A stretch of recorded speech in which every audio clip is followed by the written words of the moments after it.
All right. Good evening, everybody. This is Calvin Butler, and we are here with our Flipstream platform. And tonight is Wednesday night, so it's 7 p.m. Eastern Standard Time. So it's time for Flipstream day trade training. People want to call me right when we start training. Hold on, let me see who this is. Probably somebody trying to get into training. Y'all give me just a second. This never fails. One moment.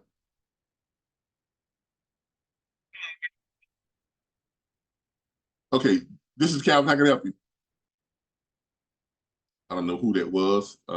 Probably some salesman. Who knows? Make sure it wasn't one of our students.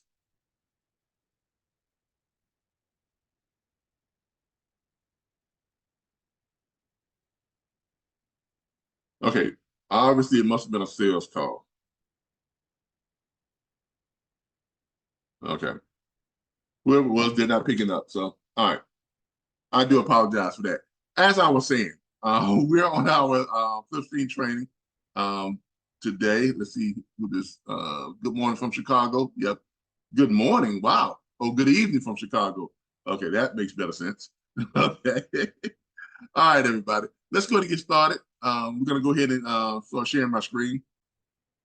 I don't want to keep y'all here too long tonight. All right, participants in the. All right, here we go. All right, so we're here tonight to go over some things with the Flipstream training. Someone just asked a question when we're doing the submission form. Let me go to the submission form. Someone just asked a question when we're doing the submission form. This is probably going to be this form right here. Okay.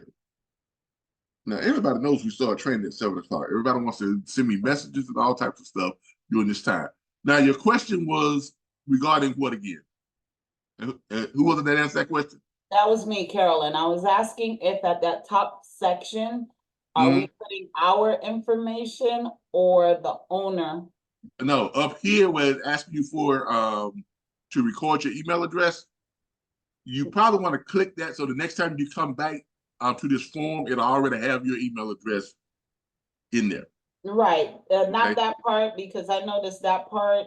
Yeah, this part right here. My Gmail, but that part there. Yeah, this part here, you're asking for your information. Okay, just want to clarify. Yeah, we just want to know which day trader is coming from. And as you get down here, so we just ask you for your name, your full name, your cell phone number, and your email address. And then it comes down here, it asks for the subject property, as y'all can see here. And the information on the subject property. Then it asks for the owner, the property owner information is going to go here. Okay. It's going to ask for the property owner information, verified phone number, and the verified email address, the owner's current mailing address, which in most times is going to be different from the actual property address, because most of these people, they've already vacated the homes. You'll find some that are still there because they're at least pendants and they still got plenty of time, really. So you will find some people who will still be in the homes. And then you come out here is where you're going to put your numbers on your calculations, okay, when you structure the deal, okay? Then once you fill all this out, you just hit submit, and then it sends that right over to us, okay?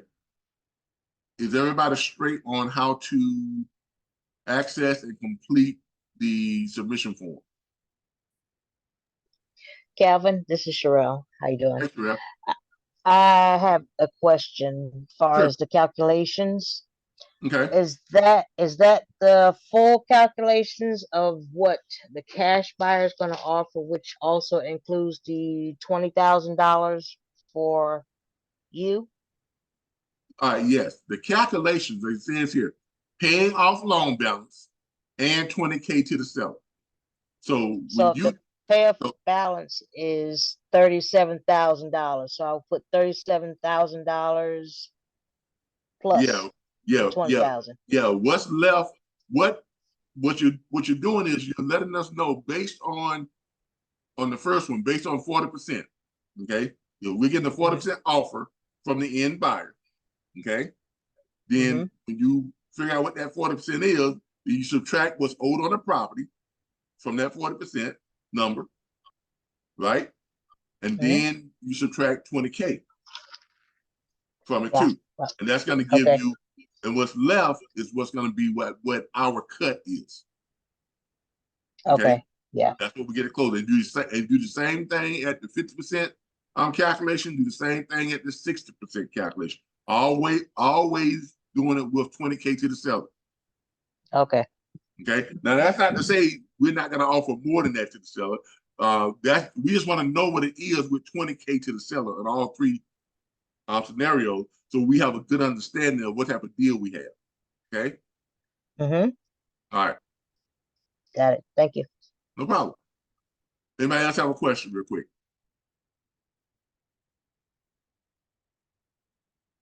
All right. So move this out the way for a second. All right. So let's go over and first of all, before we get into going over some things on how to narrow down your search and pinpoint and dealing with Carolyn and Cheryl, they showed me how you can really narrow those searches down in the prop wire. Okay, how you can really get to like the ones that you actually want to look at. Okay, so before we get there though, does everybody know how to get into the network lounge? Okay, I know Carolyn and I, we kind of went over this, a bit on how to get into the network lounge. When you all go to the network lounge, is this what you or are you all able to access this area? Is everybody able to access this area? Now I can, yes. I haven't even tried that yet. Okay. All right. This area is where I'm always posting stuff. This area is where you can create posts. This area is where you can create your own groups. This area is where you all can network with each other and all that good stuff. Okay. Now I sent everybody an invite. So when you go to the site, check your chat box or check your Wix, or you usually see it in your chat box, or when you're on your site, up here in the notifications, the little bell up there, you should be able to click that, and it will show you that I've sent you an invite. So right here where I sent all these, I sent a bunch of invites. I sent them out to everybody, really. Okay. So you all should be able to go there and see your invites, and then you can accept your invites. Okay. So you click that little bell up here, and that's going to bring you here to your notifications. Okay. When you get to your notifications, then you're going to be able to get to the network lounge area. And the network lounge area is where I have a lot of stuff that I'm posting, things that you all need to know, stuff like that. Okay. So make sure you all kind of check your thing and see what's going on. Because I have in here, some things some states that are not really wholesale friendly. Okay. Like, South Carolina just passed a law pretty much banning wholesaling, almost pretty much banned it, but we figured out a loophole. But we really don't want to do a whole bunch of deals there right now because the law is like really fresh, and they're looking to make an example of somebody. Y'all know how that is, right? Yep. So if you're kind of on board South Carolina, right, we got one deal that's going there, but we figured out a way to get it done to kind of not circumvent the law, but it's a loophole. It's a way of doing it, but it takes a little bit longer, but we can still do it. But we don't want to we don't want to kind of get embedded, doing stuff in South Carolina right now because the law is still new. They're looking for somebody to make an example out of. So let's kind of just be careful when dealing with South Carolina. Georgia is also a state that's not real friendly when it comes to wholesaling. Texas, Oklahoma, and Illinois. So just kind of remember that. The reason why Texas, yeah, I'm sorry, I didn't want to interrupt you, but I'm here for Illinois, and I know what you're saying, but there is a small loophole Yes, there around are. it. Yeah, there are loopholes. There are loopholes. And like I said, and if you just, for some reason, you just gotta do deals in those areas, get in touch with us so we can make sure that you understand exactly how to do them. Because if you don't do them exactly the way it's supposed to be done, or way it needs to be done in order to stay out of trouble, you could find yourself in real trouble. Okay? I'm talking serious fines and things like that. Okay? Okay, thank you. Okay. But yeah, there are loopholes, but these areas, they are looking to make an example of somebody, because most of these new laws, they are fairly new. South Carolina being the newest one. Okay. So, but look, there's tens of millions of other deals in all these other states. All right. So don't get so fixated on any one of these five when you're missing great deals that can easily be done and quickly be done, right, in other states, right? Yep. Okay. Remember, the great thing about day trading, real estate day trading, is you don't have to be in the state you're getting deals in. I mean, you can be clear across the country. You can be in, in California, look at that, doing deals in Florida and vice versa. So don't get so embedded and so, entrenched in wanting to do a deal in one of these states, especially when it's very difficult and they're not very friendly. And you got a lot of title companies that won't even close deals for wholesalers now. You got to really search hard to find a title company. Like in South Carolina, we spent an entire 2 days researching title companies and finally found one that would work with us in the manner that we need to be worked with, so that we can, use the loophole. Okay. So just, remember that, because there's a lot of money out there and it doesn't have to be made in these states. Okay. All right. Now, just to go over this area here, like I say, I post a lot of stuff in here. I've got some articles in here, how to do the deals. I'm here in Florida. There's some other stuff. I posted an update about South Carolina. I posted an article here on double closings, on how you can do double closings and things like that. And and this area down here is in particular is when you go to this group here, Club 300 Plus.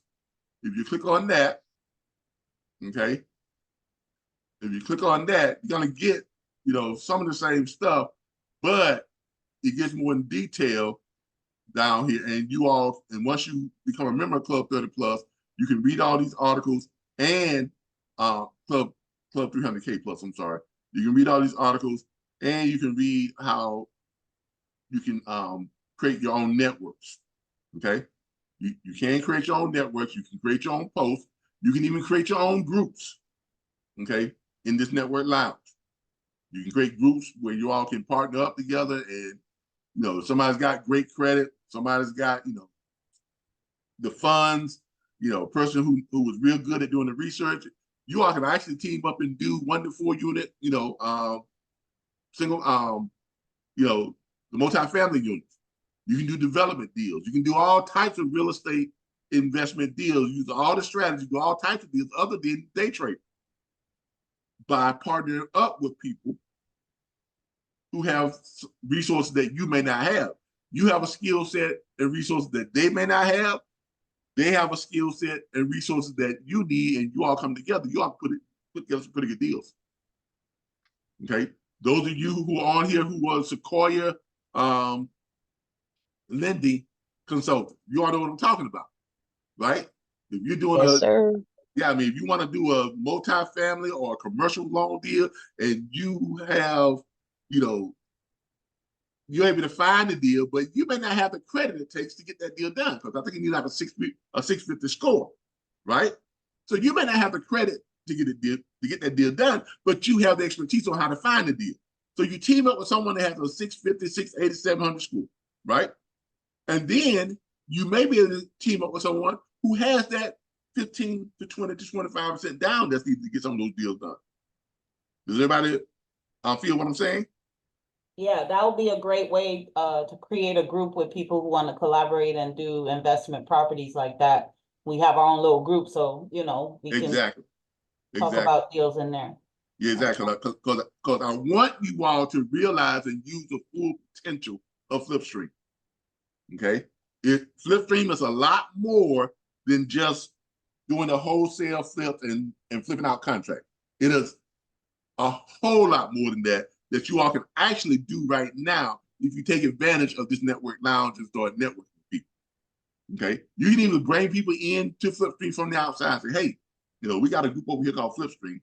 It's only like 66 cents a day. We got 4, 5, 6, commercial loan consultants there that can help you, get funding, right? And we're looking to bring in people who have, great credit, people who have access to, funds and things like that, seasoning and all that. So we can team up, we can create collaboration and get these big deals done. I'm talking about these big deals. I'm talking about 5, 6, 10, 20, 30, $40 million deals. Okay, because those deals are out there. Those deals can be done if you utilize all the people that you can network with and put together, short-term or limited joint venture type partnerships. Okay, so just be aware of that. I want everyone to be aware of all the possibilities of Flipstream. All right. So in order to get to this area though, I send every member an invite. Check your invite. Check your area on your invites. Check your notifications. And again, this little bell up here, that's where you go to check your notifications. Okay. Everybody with me? Yes. All right, great. All right. Let's go ahead and jump into the business lounge area here real quick. All right, and let's go to our prop wire collaboration here, and we're gonna go over some stuff. Look, there are some great look. Cheryl will tell you, Carolyn will tell you. In the last couple of days, we looked up some deals that I mean, seriously. Cheryl and I looked up one where she got a lead on one that she could literally give the owner of the house 120 grand and still pocket how much, Cheryl? Pocket $100,000. Yeah, that's with giving the seller 120 grand. No, hope you made that call, Cheryl. If you ain't made that call, you better pass that number over and let me get it to try. Yeah, so look, there are some great deals. You have the wrong number. I mean, look, people, there are some great deals to be found and to be put together through our Flipstream and through this platform. Okay, great deals to put together. I'm just telling y'all this right now. We got some chats coming in. Congratulations. Yeah, look, but there are some great deals that can be put together. So let's do this real quick. I'm gonna look here in Florida because I'm in Florida. Let Gary in. We're gonna do a little search here in Florida real quick. Now, and then we're gonna do one in California. Because I want to show y'all some of the stuff that you can find in California too. Now, I want to show y'all how to really pinpoint the type of deals you need to be looking at. Okay. And I got to give credit to both Carolyn and Cheryl on showing me some stuff on how to use, because both of them have been, I guess, part of other platforms, and they have some experience with PropWire. Okay, so let's go over what we would normally do. First, you put in your state. Okay, now I know some of you all are looking in a particular city. I like to look at the state because it gives me a bigger pool to prospect from. Okay. Okay. That's just me personally. Now, if you want to just concentrate on city by city by city by city, but see, here's the thing.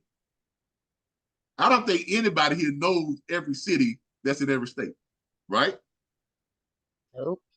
No, So if you're trying to rely on your knowledge of a city, you're going to miss out on some deals because there's going to be some cities that you're not even going to be thinking about, that you don't even know about, that you're not even going to be searching. Does everybody get where I'm coming from? Yes. Mhm. That's Yes. why I like to include the state. So when I narrow my search down, it's giving me all the possibilities of a deal in every city that where that structure, where my search criteria fits. Is everybody with me? Yes. Okay. I'm That's with why you. I like to go by the state instead of try to just go city by city. Because you don't know all the cities. I don't know every city. And I'm pretty sure no one here knows every city in every state. Okay. All right. So we'll put in Florida for right now. The lead types, really all you really need to put in is pre-foreclosure. Now you can add other stuff too, but I have come to find out that if you just put pre-foreclosure and you put in high equity, that's about all you really need. Because even though you put that in, now if you start putting in vacant homes, you're gonna get the pre-foreclosures and you're gonna get the high equity, but you're also gonna get in vacant homes, you're gonna get some landlords. Okay, you're gonna get some landlords because landlords don't live in the home, do they? No. And when you pull up vacant home, it's not going to disseminate, or it's not going to pick between which of those people who are not living in those homes are not landlords and the home just vacant. It's just picking owners who don't live in their house. And that could be what? Landlords, right? So it gives you a bunch of stuff that you're really not trying to look at, and it's kind of, clouding your search. You understand what I'm saying? It's giving you stuff that's really not relevant to you. So try it this way just for a couple of times to see what happens. It's taking so long to show the homes over here. We got over 9 million, and we're in the. All right, there we go. All right, so cut it down to 6 million. All right, so then you want to go to your property types, of course, and of course we want to look at single-family homes. Now, once you all become kind of familiar with this, and you've got some deals on your belt, you can look at condos and townhouses. You definitely can look at mobile homes, but mobile homes is a different kind of monster. Okay, you're not gonna make nearly as much money on mobile home deals.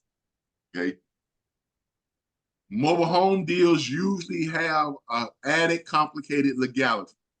Okay, land, because mobile homes, a lot of mobile homes are not permanently attached to land, and there's a lot of mobile homes where you have a land deed and a mobile home title that are really separate. Does everybody understand what I'm saying? Yes. And there are Yes. some cases where the person that owns the mobile home title don't even own the land that it sits on. Okay, so that could become you see how that could be a problem? Yep. All right. Now, my partner spent his first 3 years doing nothing but mobile home. He knows how to work around all this stuff. He knows all the legal forms you need to have. He knows all of the tricks of the trade in doing mobile home. But like he said, if you're just starting out doing this, you don't want to get into mobile home because it gets kind of complicated, because it really is just a vehicle on wheels that can be moved anywhere, right? So that's what it actually is. So we want to stick with single family homes, okay? Stick single family homes. Then the next thing you want to go over to is your price. Now, depending on where you are, okay, know the state you're in. If you're in California, You can look for stuff all the way up to $2 million. Why? Because a 2-bedroom, 2-bath, and y'all know what I'm talking about. You can go to California, 2-bedroom, 2-bath, right? 1,400 square feet, 1,200 square feet can be $1.5 million, right? That's right. That's the market. Okay. Know your market. Know the market you're in. Okay. If you're in Louisiana, unless you're in like one of the Metairie or or close to New Orleans or Baton Rouge or some of the really, really great, nice areas, I would say keep it under 400,000. Okay. If you're in Florida, you can go up to $700,000, even $800,000 in Florida, because Florida has some pretty, pricey neighborhoods, right? All over Florida, all over Florida. Okay. Same thing with New York. Treat New York just like you treat California. Okay. You can go up to $1.5, $2 million. Same thing with matter of fact, Arizona has a lot of high value real estate. 700, 800,000. If you're in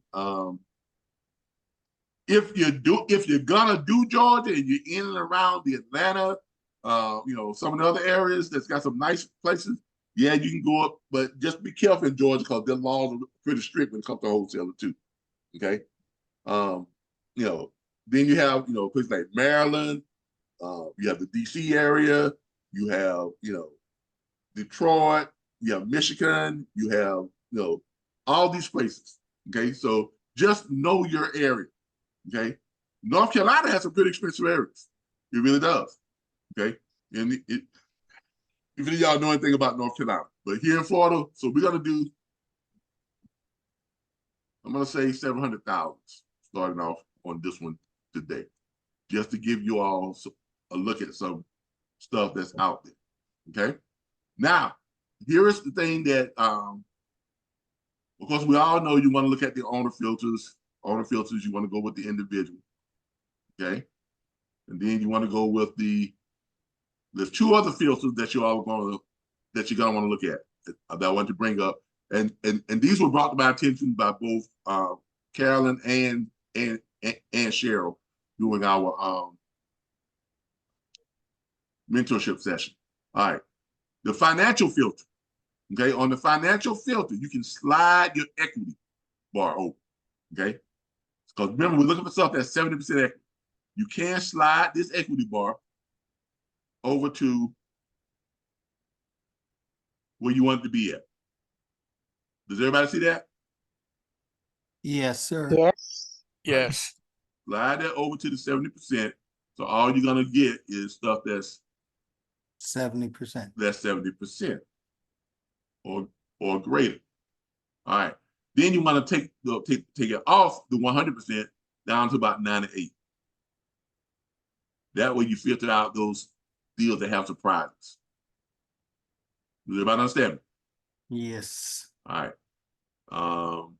Yeah, you do that. Then you want to do let that filter and see what we got. All right. Then everybody see how it's narrowing it down now. Then you want to do your foreclosure filter. Now this is really good. This is one that you may have to play with it because we had to play with it to get it just right. You don't want to look at list pendings on the recording date that are from 2022. Okay, because we've run into a few instances where people are looking up property, they're calling them up, and the owners are saying, "Oh, we took care of that. We're no longer in foreclosure anymore."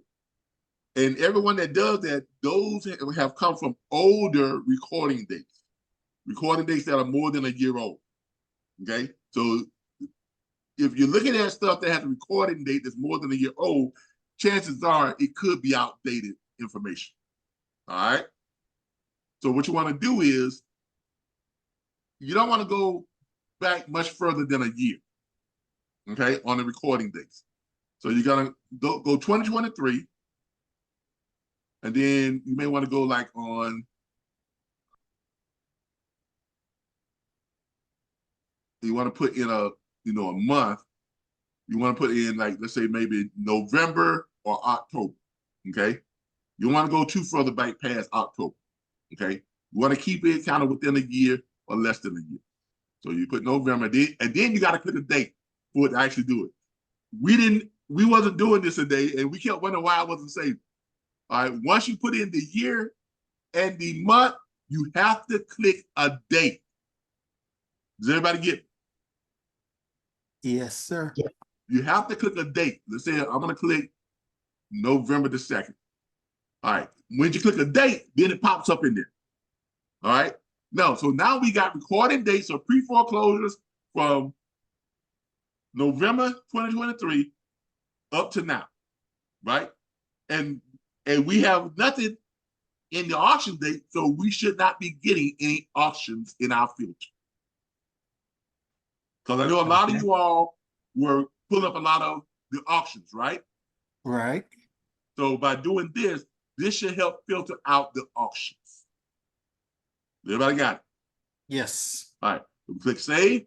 Now let's see what we got. It's gonna narrow us down. Now we should be pinpointing, should be in Florida, though. We still have quite a bit up here in Florida. Yeah, we still got 2,000. So they took us down from 1 million to what, 2,331, because we really narrowed in on what we need to be actually looking at, right? Mm-hmm. So pretty much, probably about 90 to 95% of all these are ones that we can actually work. Why? Because we really pinpointed what we're looking for. You got a few in here that's popping up, says the auction, right? Like there's one right there. I bet you those are from last year. Click I'm on sorry? it. I bet you those with the auction has last year's date on it. Yeah, exactly. But you're gonna have something that's gonna pop in here that's gonna have the auction head on it. You're gonna pop their head in here every now and then. But let's go ahead and see what we're looking at, when we have this stuff. So here's one right off the bat. Okay, 219,000 is the estimated value. I'm gonna find one that's got like a really, really, really high value. See if we can find one that's got like a good high value. I like that 77% one right there. 96%. It says auction though. We don't want to deal with that one.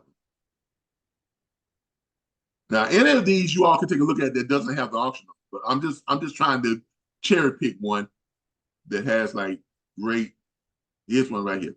Estimated value 682,000, 86% equity. Okay. Empty nester, high equity, pre-foreclosure off market. Let's take a look at it and see what we got. All right. This is in one of those really, really decent, nice neighborhoods, right? It's in one of those neighborhoods where it's got some great value. Okay. So estimated equity $593,000 worth of equity.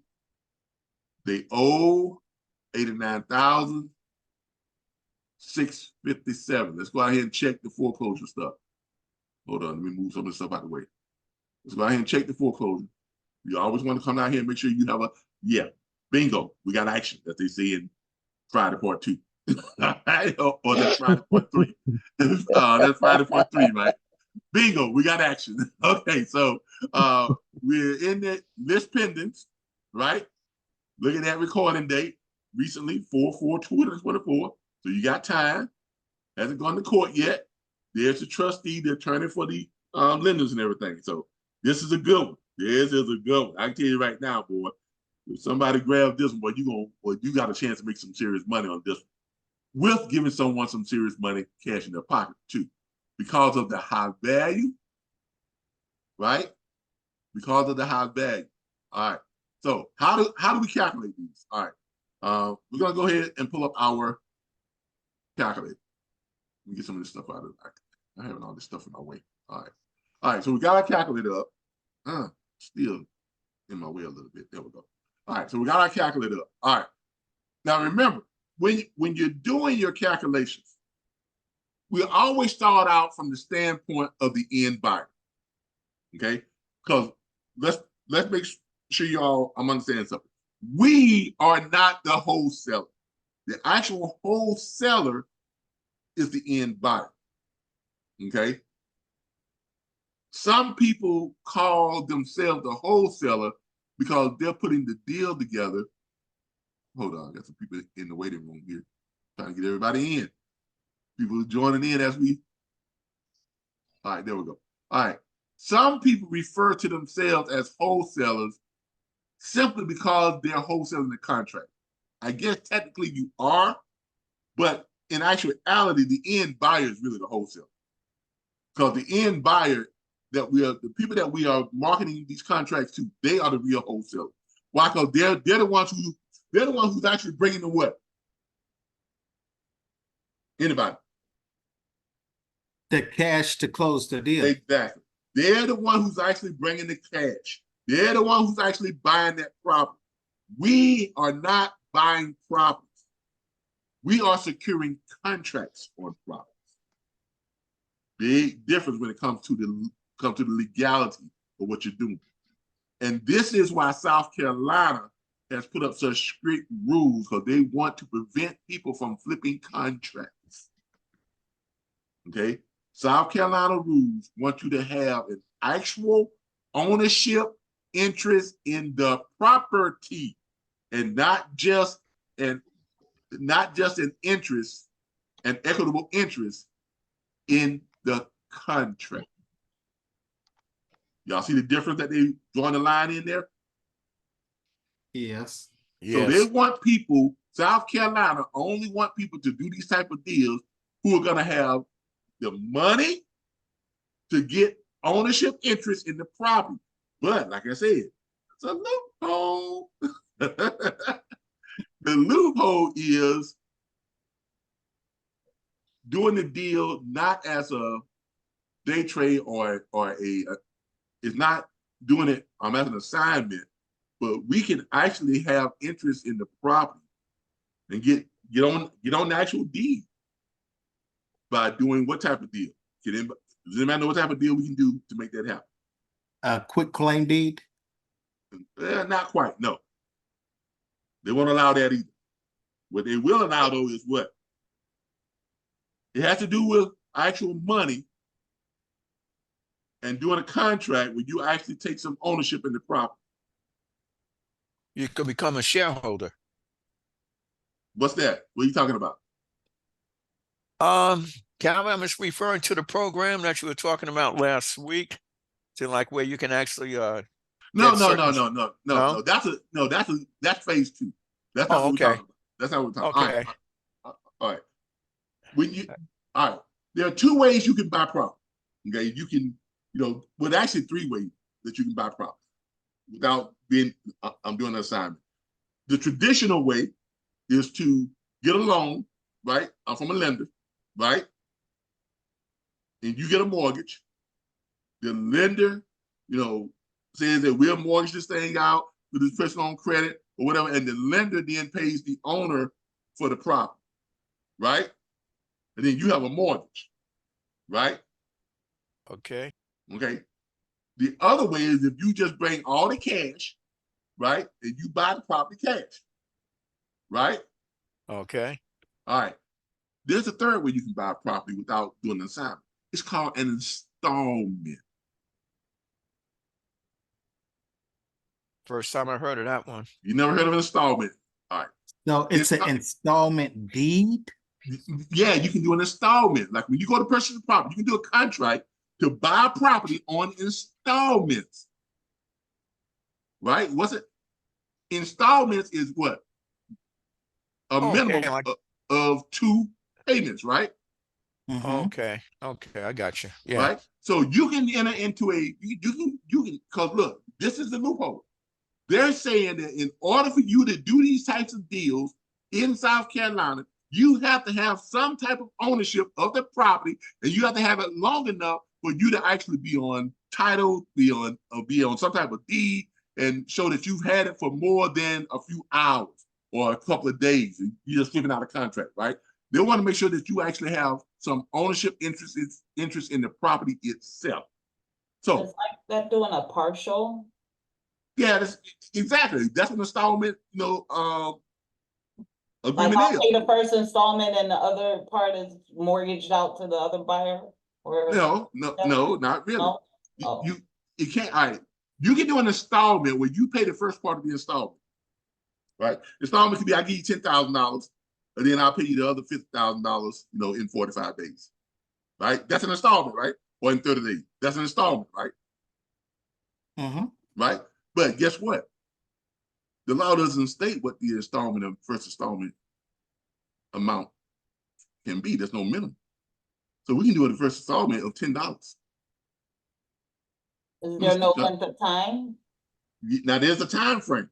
Okay, We can do an installment on $10, right? We do the first installment, $10, right? We do this deal, we do the contract, we write up a sale, you're selling me this house on 2 installments. The first installment is $10.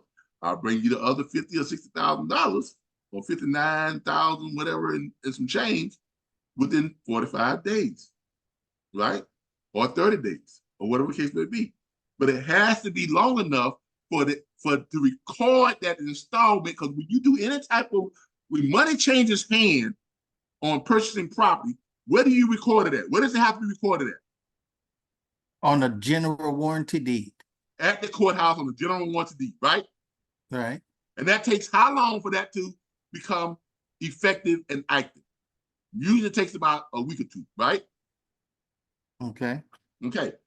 So long as we meet that requirement, then we can do deals in South Carolina. Why? Because we actually gave real money at the first installment. You just record it on the courthouse. You just record it on the deed, right? Subject to bringing the rest of the installment in X number of days, right? Now, do you not have actual ownership interest in the property and not just the contract? And so you could still bring that, have time to find a buyer within that set amount of time. Exactly. So how do you write that up in your contract? You're just doing it in your contract. You have to reword your contract instead of it being instead of it being an assignment, you have to write a purchase agreement with an installment clause. That money you're giving them is not a deposit, it's an installment. Okay. Okay. So you just got to change the language. And my partner is working on one right now where he's changing the language in the contract. One that's in South Carolina. Now, okay. The other part of that problem with doing deals in South Carolina,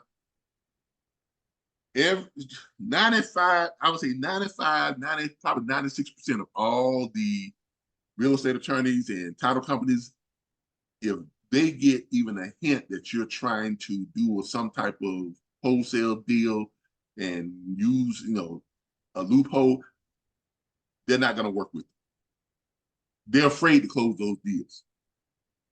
Because the law says that if it is found that any real estate attorney or title company that assists a wholesaler in circumventing the statute or circumventing the law, they face full consequences of the law.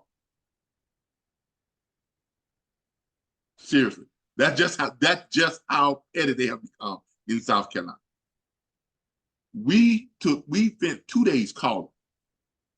Finally found one real estate attorney he was bold enough to say, I don't care what they say. If you're doing it right, if we're doing it through an installment or we're doing it with you actually giving them money, part of the money up front, and then you bring the rest of the money after your name is on the deed and all that stuff, I don't care what they say. I'm doing the deal because there's no way, because it's legal. Because it is legal. You see what I'm saying? But you're not going to have too many of those title companies that are going to be able to, they're going to have the you-know-whats to actually do that. Does everybody feel me? Yes, sir. Because they are basically threatening, in my opinion, it's like coercion. They're threatening the title companies and the attorneys with legal action if they help anybody to do a wholesale deal. Okay? That's why I tell you all, it may not even be worth it to do a deal because of the environment. And the governor just signed that bill last month. So it's fresh, it's new. They're looking for a to make someone, they're looking for someone to make an example out of. Does everybody understand? Yes, and this Yeah, is in South Carolina. Yeah, this is in South Carolina. Telling you this for your own good. Okay. You may want to kind of take a similar stance with the other ones that I mentioned: Georgia, Illinois, Oklahoma, Texas. Okay. Just I'm telling you all this for a reason, because they are taking a serious stance and they're handing out some serious fines. Okay. It's all about the money. All about the money. That's what it's all about. And you know what group is behind it, right? Everybody know what group is behind it, what lobbyist group is behind it. National Realtors Association. Okay. Now, some people say, well, why aren't wholesalers? I'm at that meeting because wholesalers are not powerful enough to have lobbyists. Plain and simple. It's all about the money, right? In order for you to have lobbyists, you have to be in an organized group, right? Right. With licensures and monthly dues and fees and things like that, right? That's what realtors have.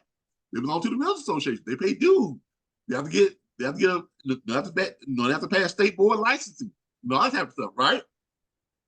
Right. Wholesalers is just a bunch of people, everyday ordinary people who figured out a way to benefit from a market that was basically just abandoned. Because look, do realtors really deal with wholesale properties? Think about that for a second. If you got a property that's condemned, or you got to be able to go to a realtor and say, hey, I want to list this property. How many realtors list condemned properties? Right? You got a property where the roof has been torn off. How many realtors going to list a property that has had the roof torn off? Right? All right. How many realtors going to list a property that has $40,000, $60,000 worth of repairs needed? So it was pretty much a market that realtors had abandoned. And, like most things, stuff that's abandoned, one man's junk is another man's what? Treasure, right? Treasures. Exactly. So you had a bunch of savvy people who figured out a way to make money on the junk properties. But now that it's become almost a multi-billion-dollar industry, right? On those junk properties, all of a sudden the realtors want to try and stay claim to it. Okay, I mean, that's just the way I see it. Some of you all may disagree. I'm pretty sure a lot of realtors disagree, but that's the way I see it. Okay, so with that being said, from a standpoint of the end buyer, we're going to take because remember, the rule is they never offer more than what? Can you imagine what the rule is? 70%. They never offer more than 70% of the ARV, the after repaired value. Now, after repaired value is usually a little bit more than the estimated value. Okay? It usually is. But we're going to use the estimated value. Okay? Because that's to keep us on the safe side. Because we don't really know what the after repaired value is. Right? In order to really know what the after repaired value is, you got to use what's called a rehab calculator. You got to know what's exactly wrong with the property, what needs to be repaired, and all that type of stuff, what needs to be upgraded, right? And we don't have the capability of actually knowing that, right? So we're going to use the estimated value, which is 9 times out of 10, always less than the after repaired value. So that keeps us in a safe zone. Okay? So we got $682,751. All right? Take that $682,751. All right. We want y'all to do them at 3 different levels. We want y'all to do them if we were getting offered 40% by from the end buyer. We want y'all to do them if we was getting offered 50%, and we want y'all to do it if we was getting offered 60%. And all 3 of those, you're gonna do those with paying off the liens and putting $20,000 into the seller's pocket. Okay. Now, again, that's not to say that we won't give that seller, we can't get that seller more money, but we want you all to submit the deals to us. If you're doing a partnership deal, submit them to us with $20,000 in the seller's pocket. That is only so we can we can analyze the deal at a glance. Okay? And I'm gonna show y'all what I mean by us being able to analyze the deal at a glance. All right. So we got the 682, 751. All right, we're gonna go ahead now. Now, if your calculator is set up like mine, I have both my computer calculator and my phone calculator to where I can do it like minus 40%. A lot of you all, if you put that minus 40% and then you put that minus in, and then when you as soon as you put it in and you hit that percent, it takes it all the way and gives you the actual end number, which is that's not what you're looking for. The end number is what the wholesaler, the person who is offering you the money, what they have left over to make money on. You see what I'm saying? So, and just to give you an example, my computer now, I've got to set up, I'm going to do the minus 40%. So I hit minus, then I hit 40, then I hit my percent button. Now, when I hit my percent button, I'm not going to go and hit equal. I'm just going to leave it right there because that's the actual offer that I would get from that wholesaler. That is the actual offer the wholesaler would give me if they was offering me 40% of the estimated value. Now, some of you all would like to hit this equal button. Hit that equal button. That's not the offer. That's what the wholesaler has left to make money on. Everybody got that? Yes. All right. So I just want to make sure y'all understood that. Okay. So we go back. We go to 682, 751. Now, most of you all computer is set up to do it when you do times. Like if I do times 40%, right? I hit equals, I hit the 40% button, hit the 40%, then it gives me a 0.4, which means you got to hit the equal button, right? Hit the equal button, right back at the same number that we had when I did my minus, right? So I'm just showing y'all that because some people got confused. Well, why is mine showing a lot more than yours? Because you're taking that extra step and going to what, so if you want to do it the way that, with the times, that'll give you the end number you're really looking for at this stage. That's not the total end number. Now, we're going to take that 273, 100. Now, usually when you're doing this on the calculator, you're going to have to zero this out and put that number back in because if you try to do your minuses from here, it's going to give you a different number, okay? So you're going to zero that out, put that number back in, and then you start subtracting what's owed on the property. So now you know what your offer would be at 40%. This is the offer that we're going to get that we would normally get.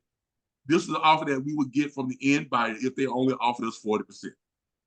Okay, the value. So now we're going to see if we got enough money to pay off the liens, put money in the pocket, and then see what our potential earnings would be, what our potential settlement check would be. Okay, so we take that 89 property money's owed on property 89,657.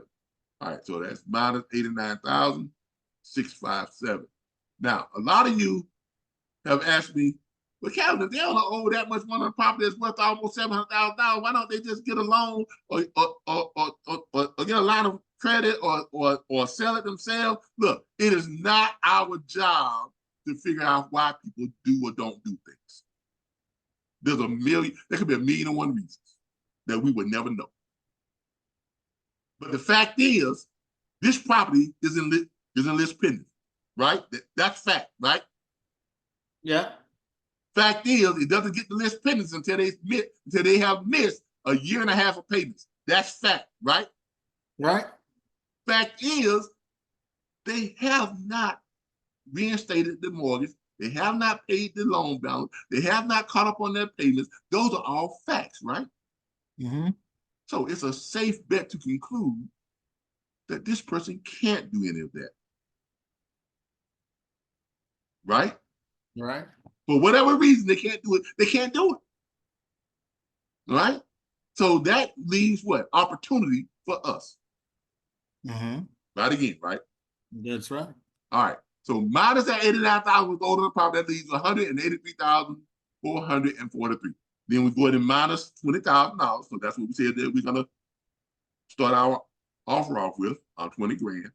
And that leaves for a potential payout at 40%, $163,443.40. Now, if you're doing the partnership deal and you send this deal over to us, and I go in and I say, I'm gonna be honest with you. Depending on how that initial conversation go before I start talking numbers, okay, that's gonna determine what I'm gonna start off offering them. Because if I get the hint that this person is the type of person who will be insulted by $20,000 in their pocket on a $700,000 value property, you think I'm gonna go ahead and offer them that $20,000?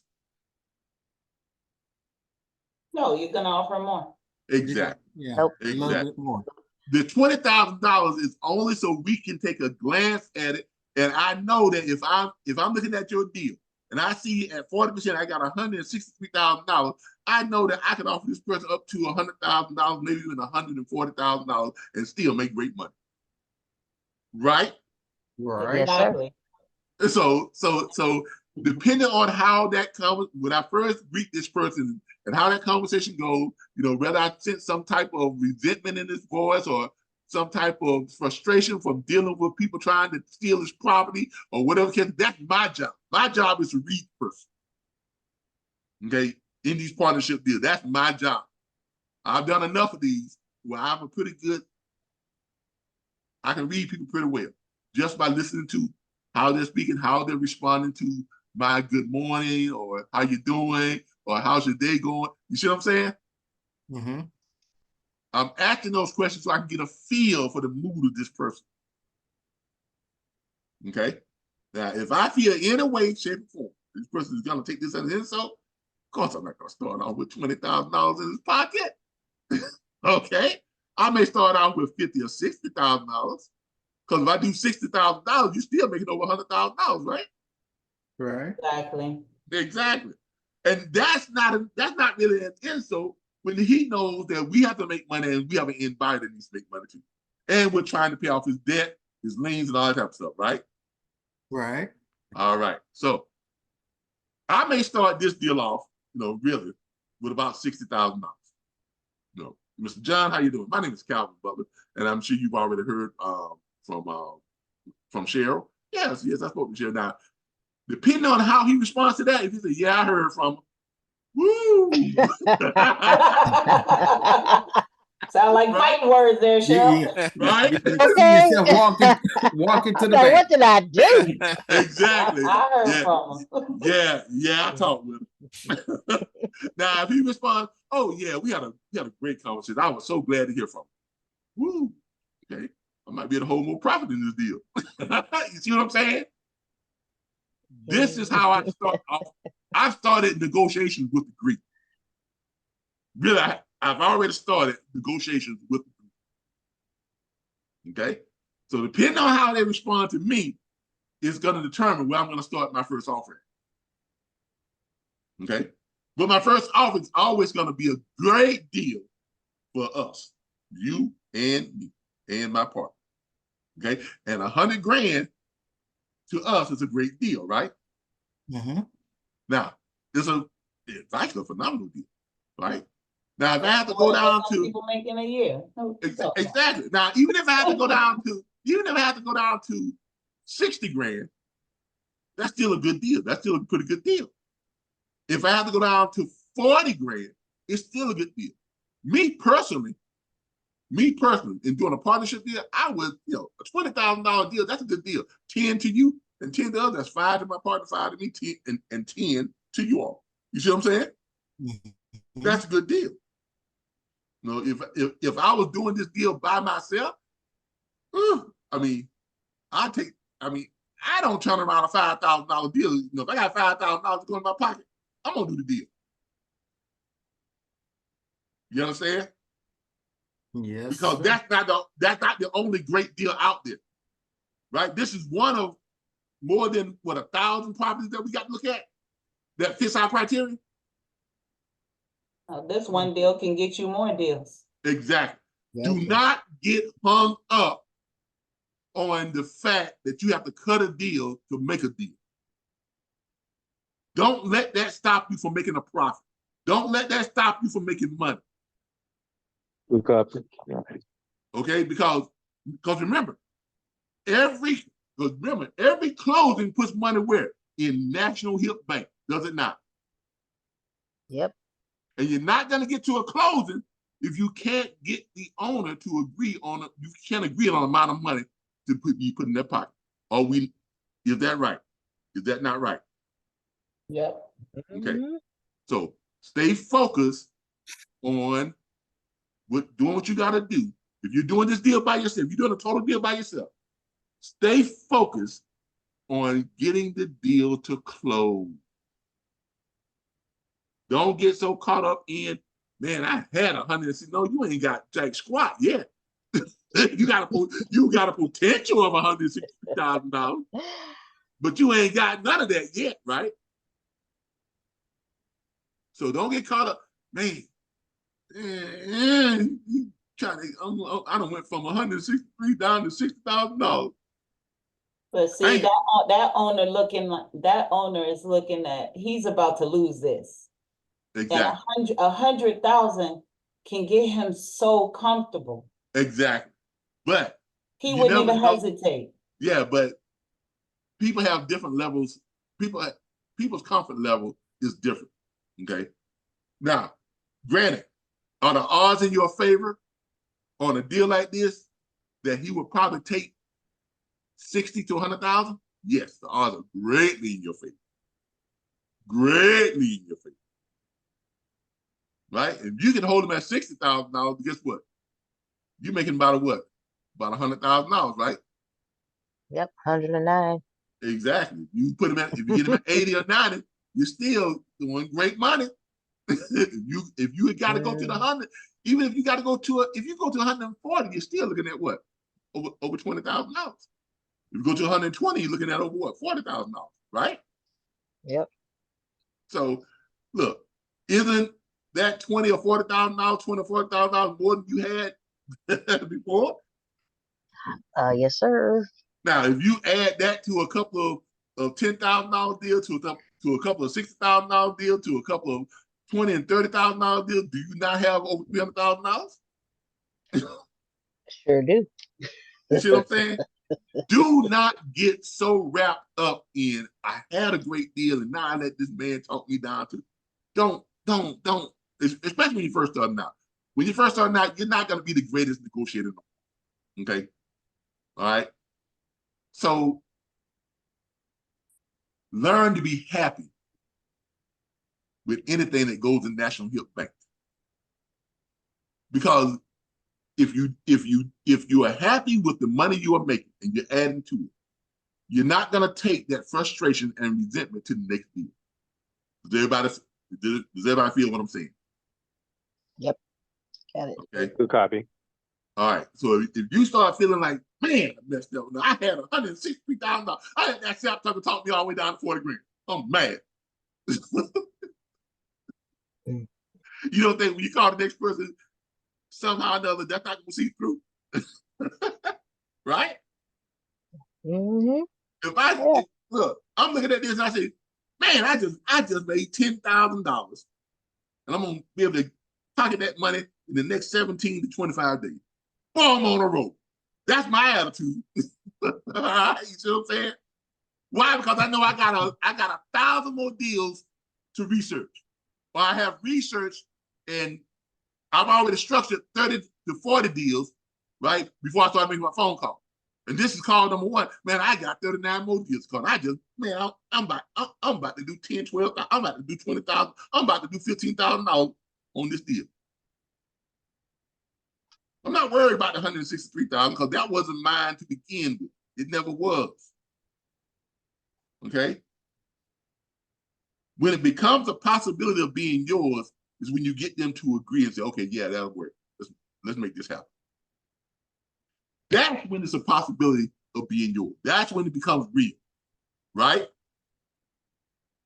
Now it's just a matter of going through the process, doing the paperwork, getting the contract signed, getting it to closing, and getting that money to go in your National HIP Bank at closing. But don't get so caught up on the money you see in the structure of the deal that you become bitter even when you're making money. It may not be as much money as you had hoped to make, but my God, how many people out there are putting, you know, 5, 10, 15, 20, 30, 40, 50, $60,000 up by just researching some properties, doing some numbers, and calling people up and scheduling the closing and getting the contract signed? How many people are doing that? You got a lot of realtors that don't make that kind of money. And that's one of the reasons why realtors are envious. Y'all do understand that, right? Yes. Oh, yeah. Yeah. Now, realtors don't do near as much work as we do. They don't. They don't. They don't. I had a realtor on this house and showing them the stuff. And she has never actually been out to the house and showed the house now. She'll send people out and I show it to them. But she has not come out this house one time to show it. You see what I'm saying? But she's contracted at 5%. You see what I'm saying? So a lot of realtors don't make that kind of money on their deals. Okay.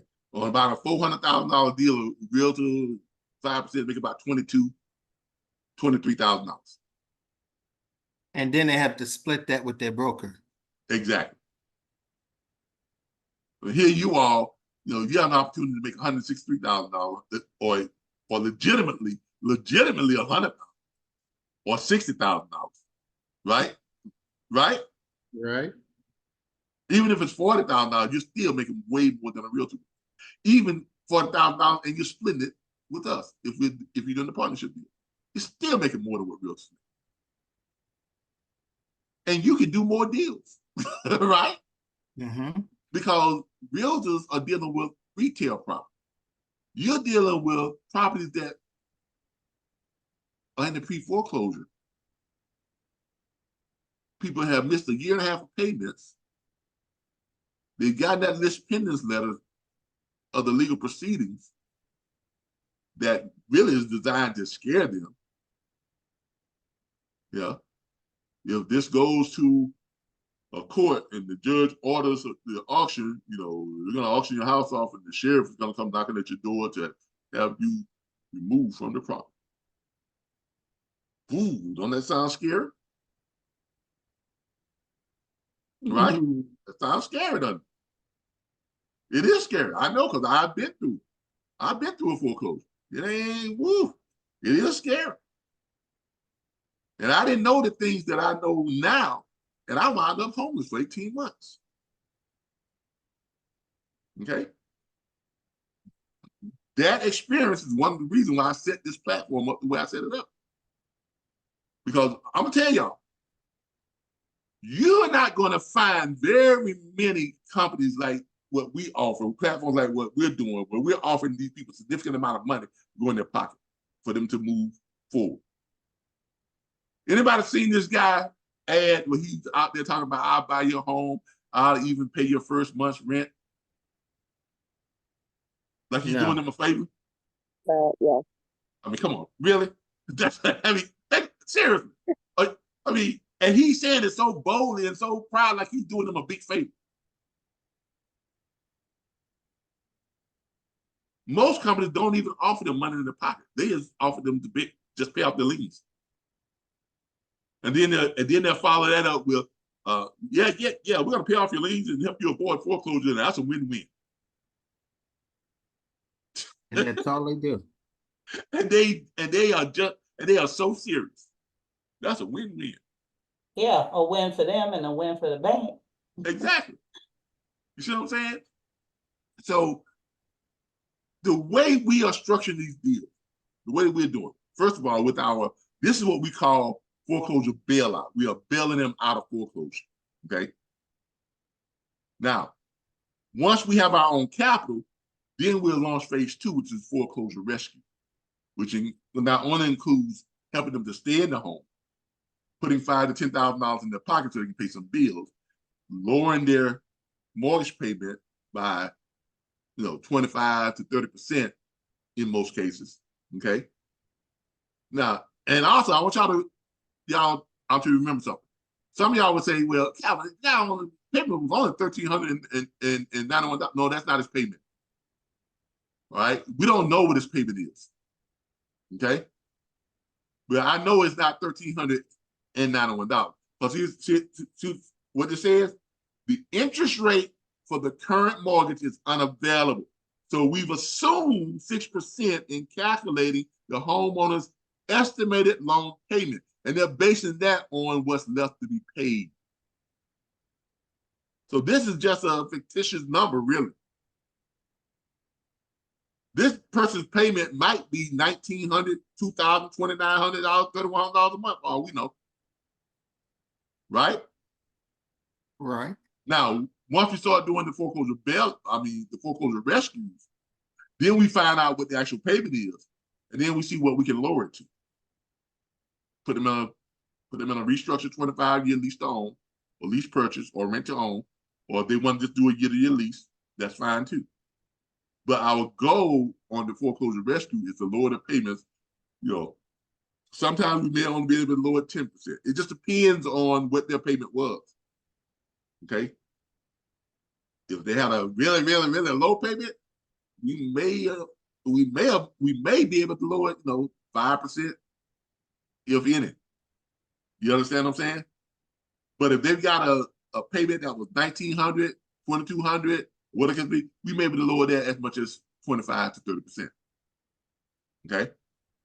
But either way, they have an option for them to stay in their home. Now, they're not going to get as much cash if they choose to stay. Now, if they choose to leave their home, we're going to offer them much, much more cash. Because remember, we're not dealing with end buyers when we get to the second phase. We're using our own capital.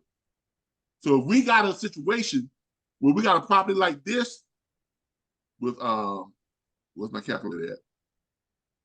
Ooh, I gotta move some stuff out the way. Give me a second, y'all. There it is. If we got a situation where we got a home like this and the person wants to stay in their home, right? We're not going to be offering them, $40,000, $50,000, $60,000 if they want to stay in the home. We're going to offer them $5,000 to $10,000, pay some bills, and then we're going to restructure the mortgage for it and lower their monthly payment. Because that's called a rescue. Okay. Now, if this person on the second phase of what we're going to be attempting to do, or when we get there, when we have our own capital, remember, we're not going to end buyers. Okay, we have the capital to pay up to 50% of the value of this home. Y'all understand what I'm saying?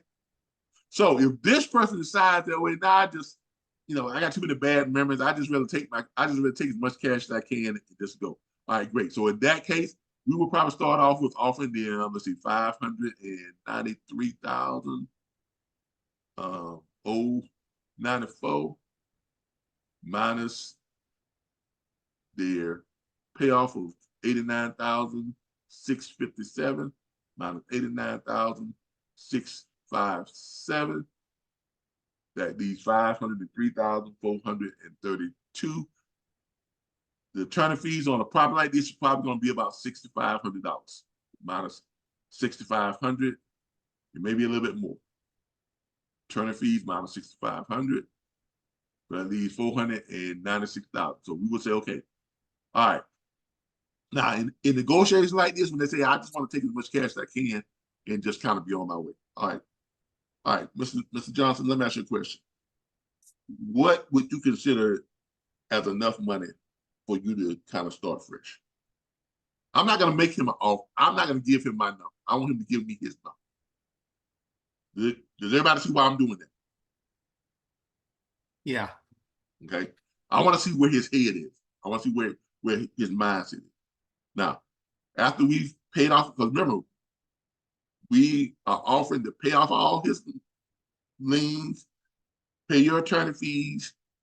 What would be a good amount of money that you can feel comfortable with starting over? In other words, what were you thinking? Now, he may say, well, shoot, if I can get $100,000, I'm good. Right? He may say that, right? He could. He could say, if he said that, then we're in great position. Because we're only paying about 30% of the value. Right? Mhm. About 30, yeah, about 30% of the, not even that. Well, actually, we're paying less than 25% of the value. It's almost $500,000. Right? All right. 50% of 500,000 is what? 250, right? 250. So if he says 100, we're down to less than 30% of the value. So that means we're going to get this property for about 30 cents on the dollar. Right? Mm-hmm.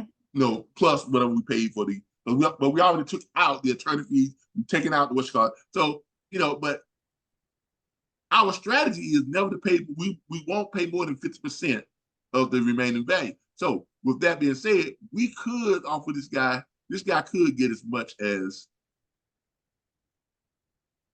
$248,000, almost $250,000.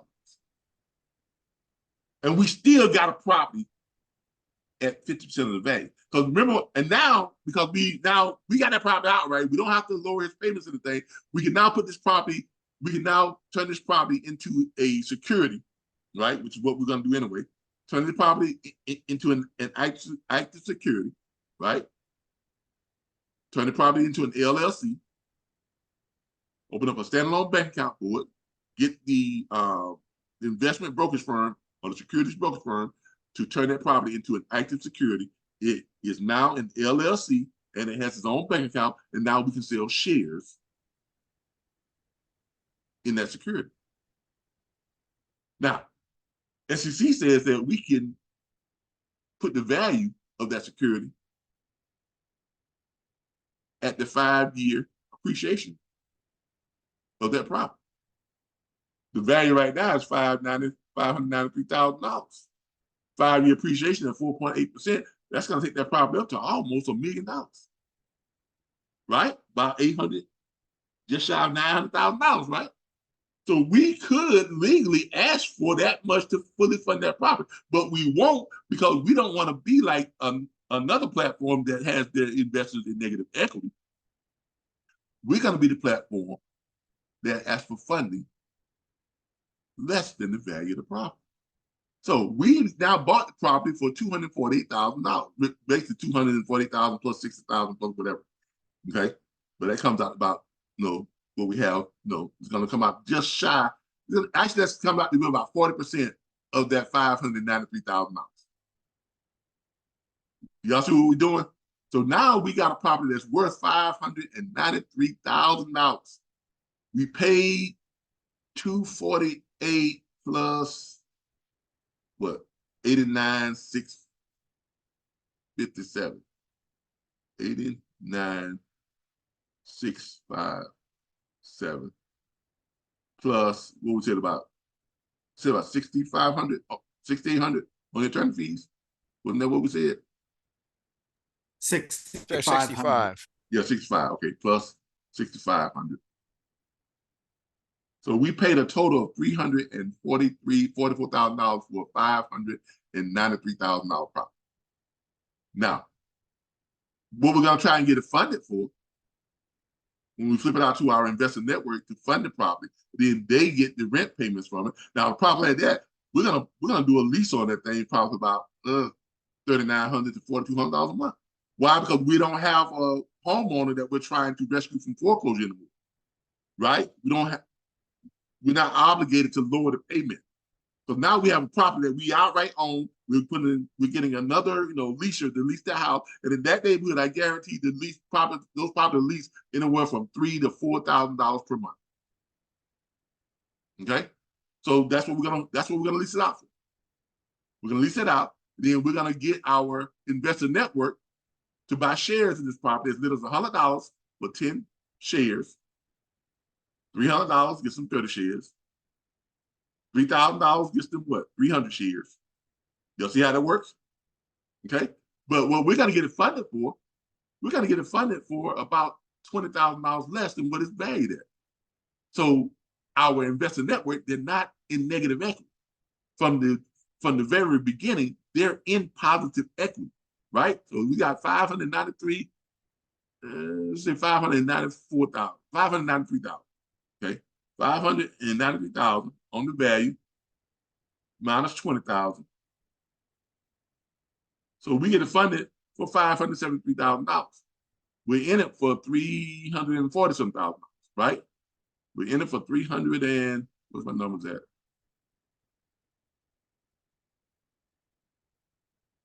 We're in it for 344,600. So we're in it for $344,000. So that minus 344,625.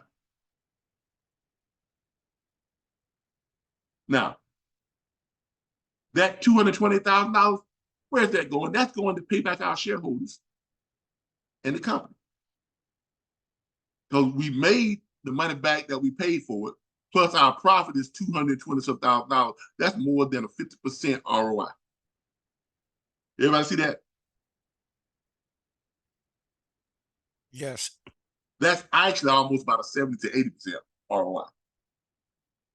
You made 100% of the money you put into it, plus you made what? Another, and remember we put into it $344,000.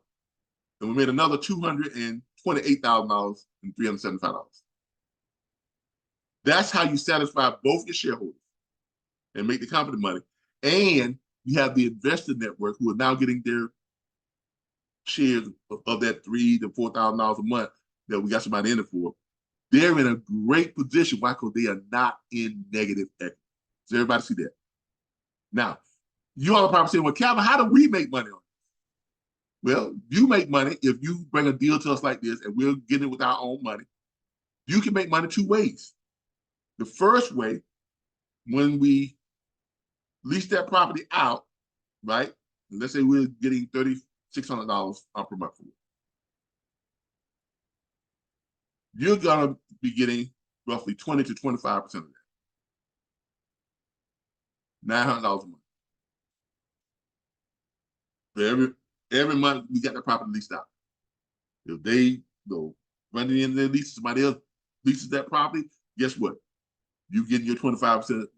For as long as we lease that property out, right? You get your 25. You get your 25%. Now, if we're leaving the homeowner in there, and let's say they had a payment of lower the payment to $2,400 a month or whatever it is for me, you're getting your 25% of that for the length of that 25-year lease purchase, the restructured mortgage, right?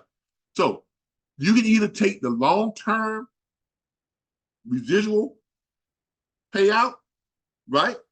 Or once we get that property funded, we turn it into a security and we get it funded for that $573,000. So we got $573,000. We get it funded for that. You can take your lump sum buyout. And it's going to be minus 20%. You can take 20% on your lump sum buyout. That's $114,000.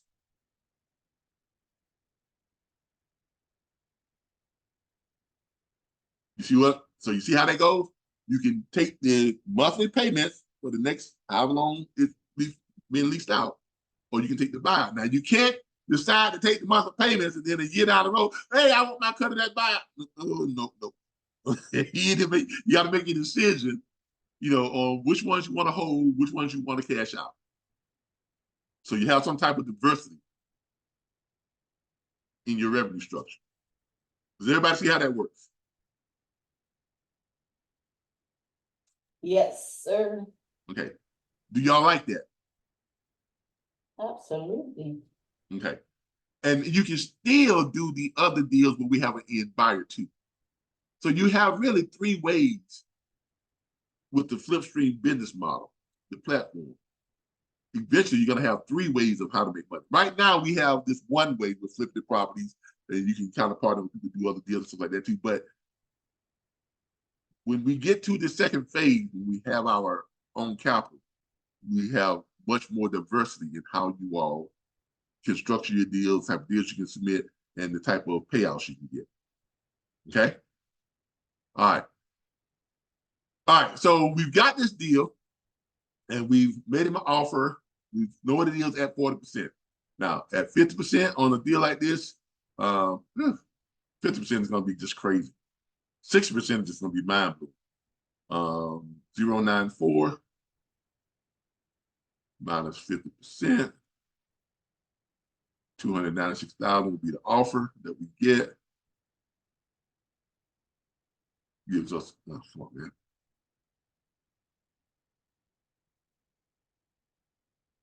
The offer that we're going to get from the end buyer. Then we take out what's owed on the property, 89,657. 89,657. These $206,000, amounts to 20,000.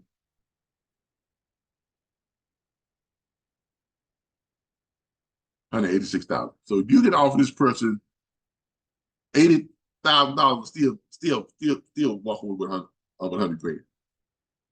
On a partnership deal, that's 50 grand for you, 50 grand for us. Okay.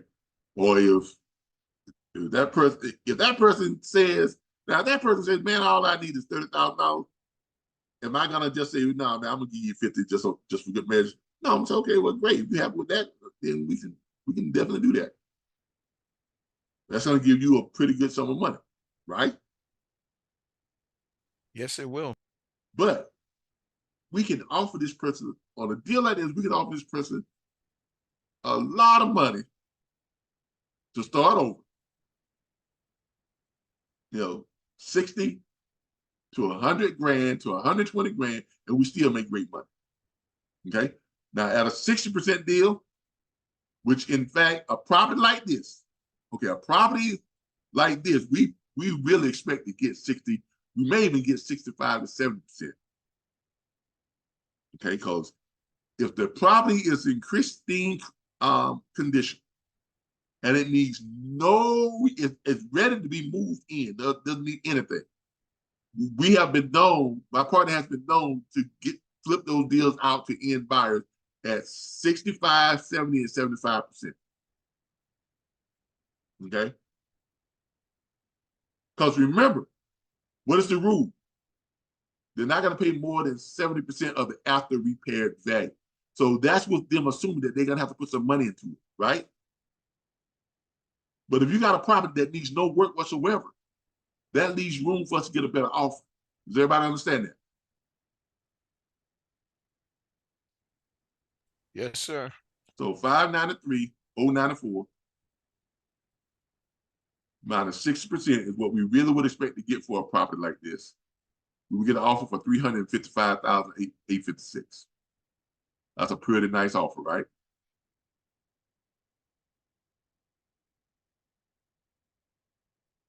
And then we're paying off the loans, liens and stuff, minus 89.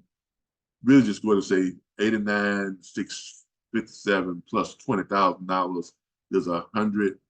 What's that? 109,657. Did I do my math right? Anybody? Did I do my math right? Does everybody sleep on me? Can y'all hear me? Yes, we hear you. Yes, I hear you. Yeah, yes, we you. hear you, Okay, Calvin. all right. Oh, I was gonna think I was here by myself. All right, so 89,657 plus 20,000, that's 109,657, right? Yep. That's All what I right. said. All right. Good copy. All right, so minus 109,657. So that leaves us,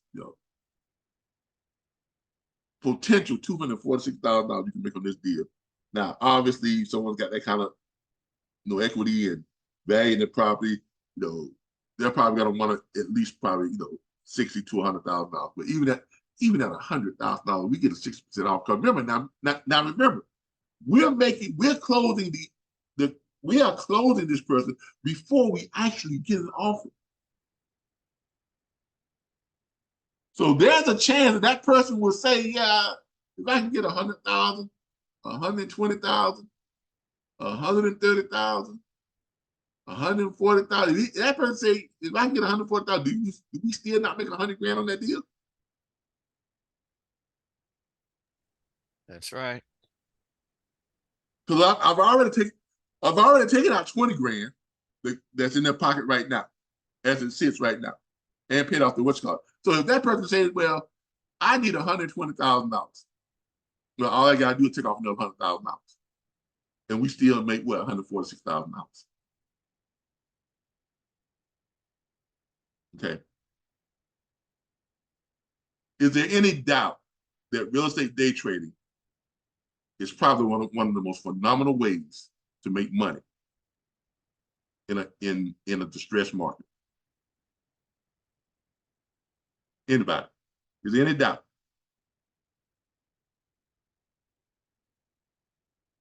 All right.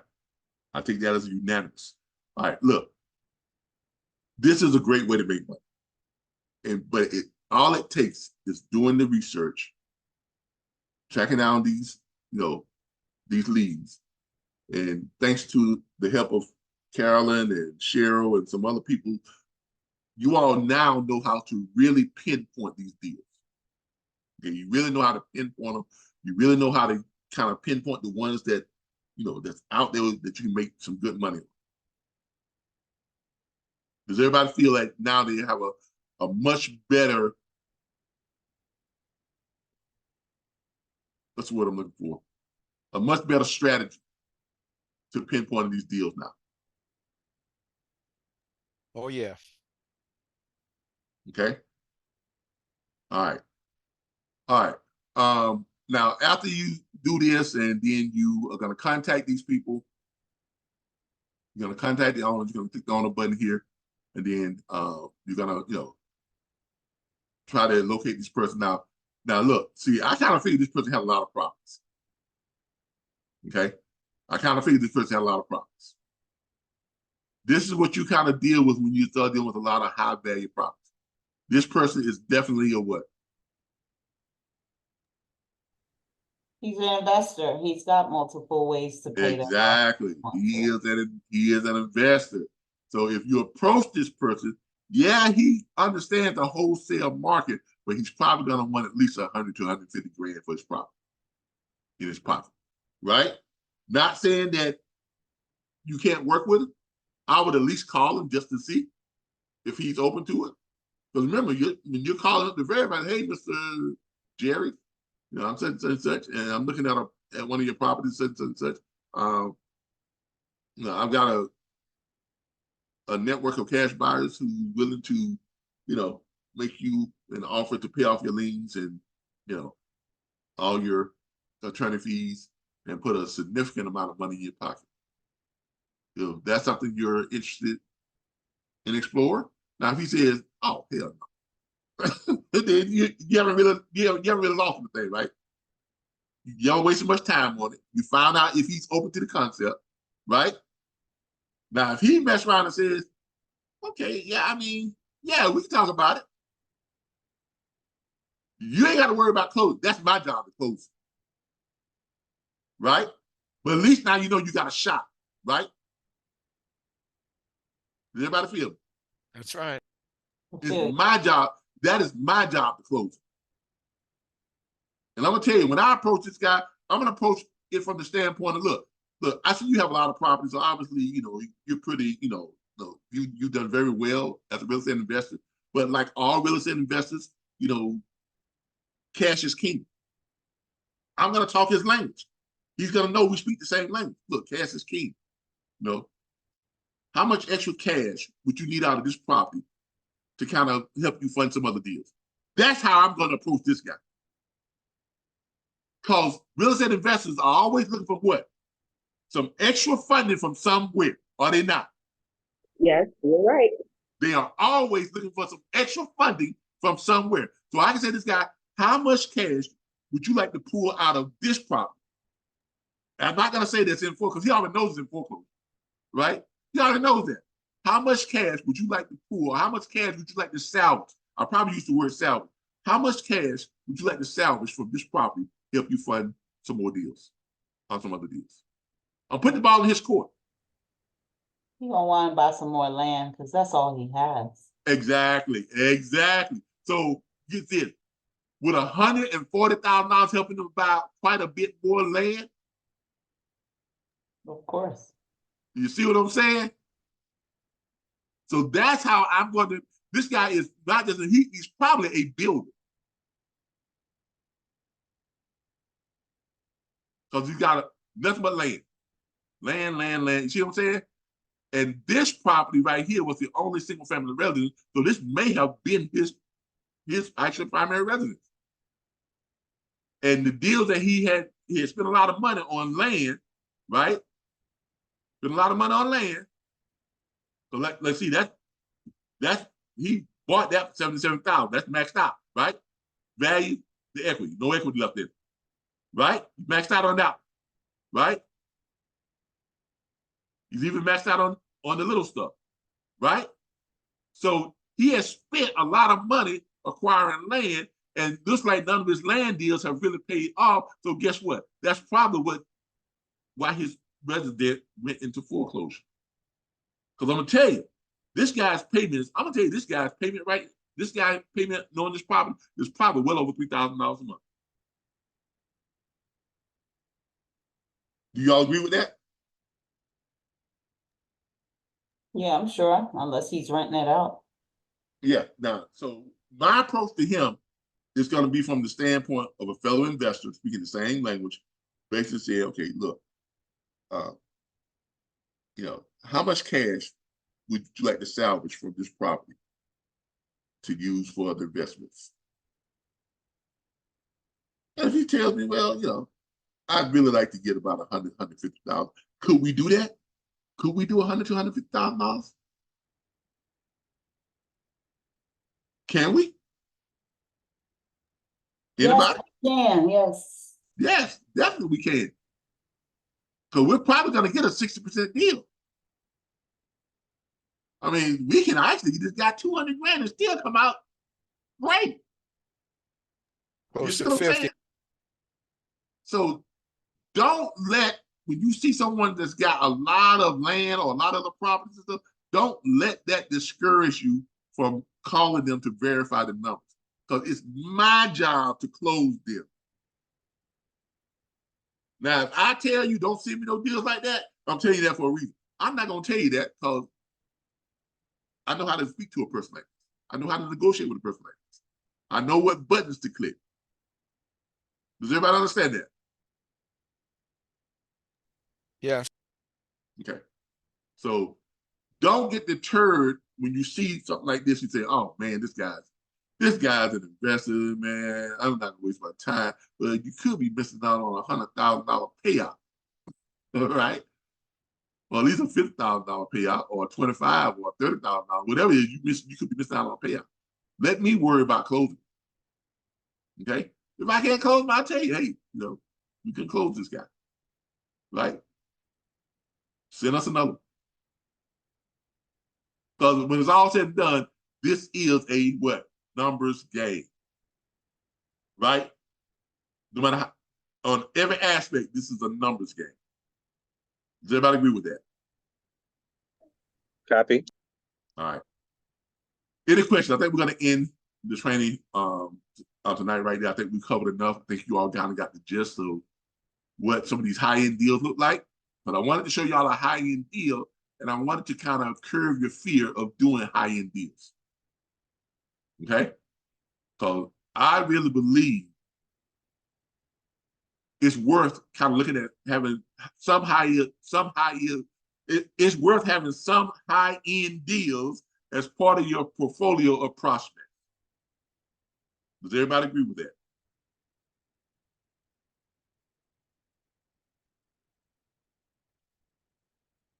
Yes? No, Calvin? Yes. Yes. All right. All right. Y'all are going to learn. I like feedback, okay? I don't like this to be a one conversation lane, okay? All right. Trying to Look. get buttons. Yeah, I mean, training is not like our Sunday. Sunday is our podcast. I control the conversation, and it's just me and my partner, we just going on about stuff. But training is a two-way street. Okay? I want y'all to be involved on training. I want y'all to, express your opinion. If you disagree with something, say, "Man, Calvin, I don't know," whatever the case may be. That's what training is for. And I want social media viewers, when they view these training sessions, I want them to get a real feel that this is not just me preaching, and it's us having a conversation and really getting into the inner workings of how these things are done. Does anybody understand what I'm saying?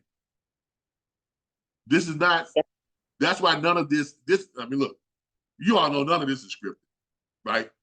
So look, and we want social media and our YouTube viewers and our Facebook viewers and our LinkedIn viewers, we want everybody to feel like, man, you know what? This is about the most down-to-earth platform I've ever had the pleasure of critiquing or looking at.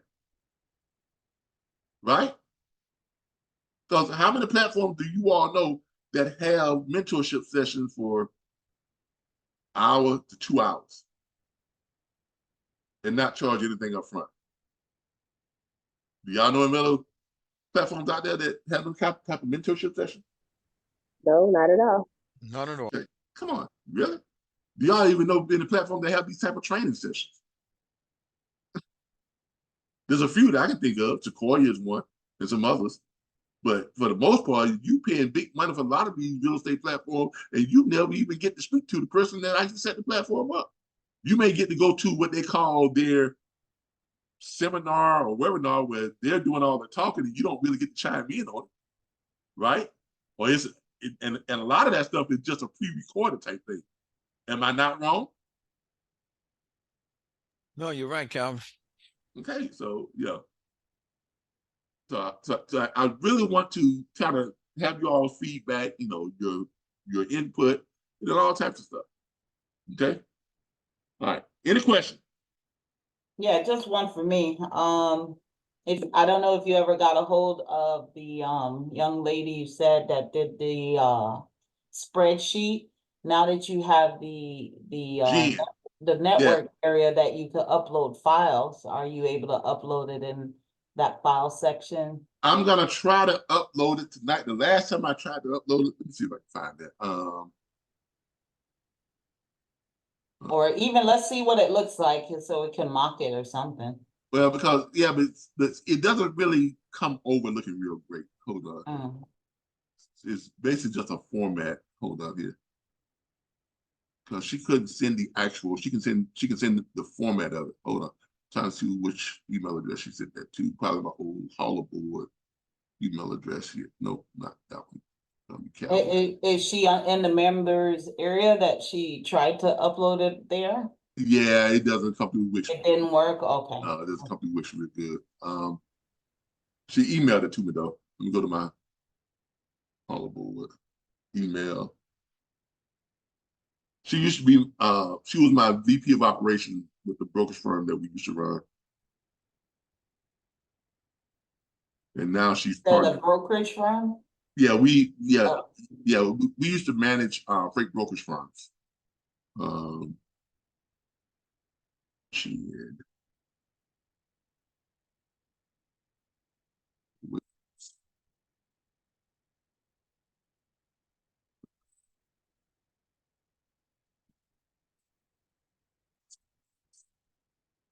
The other Jen, her other email address. I think she sent it to this email.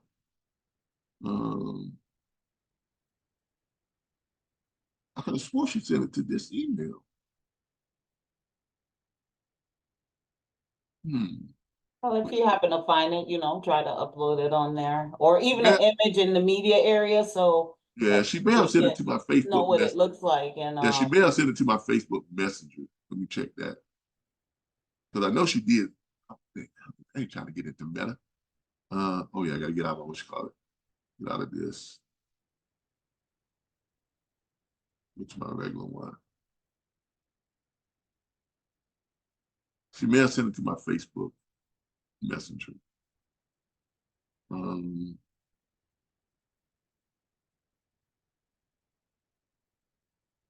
up, buddy.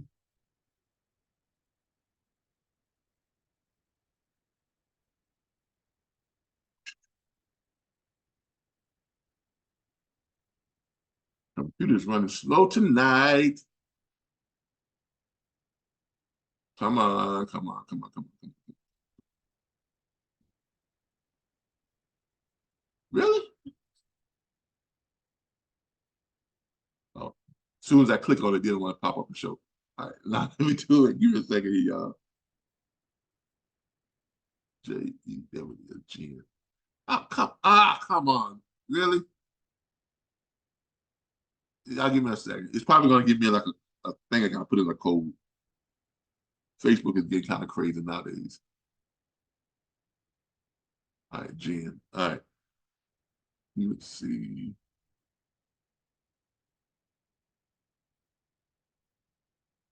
They want this code. It's in the encryption. Within property. Let's see here.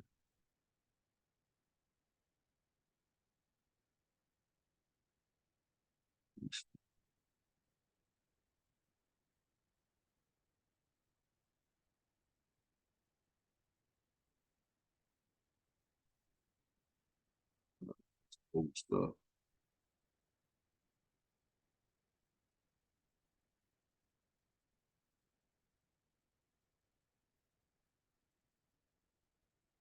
I'm gonna have to find it.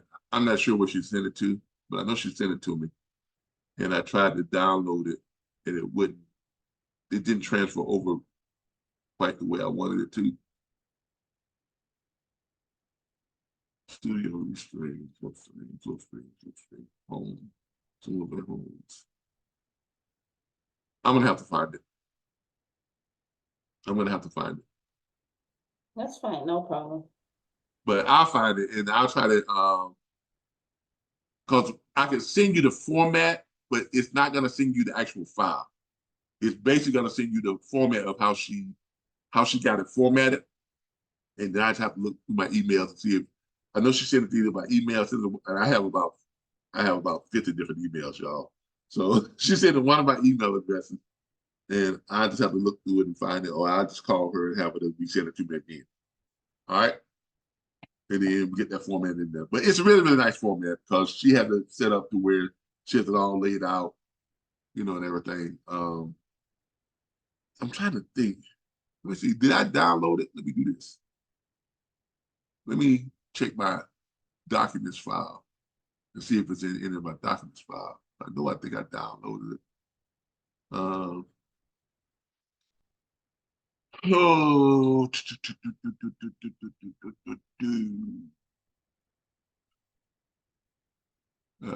let's go to my downloads.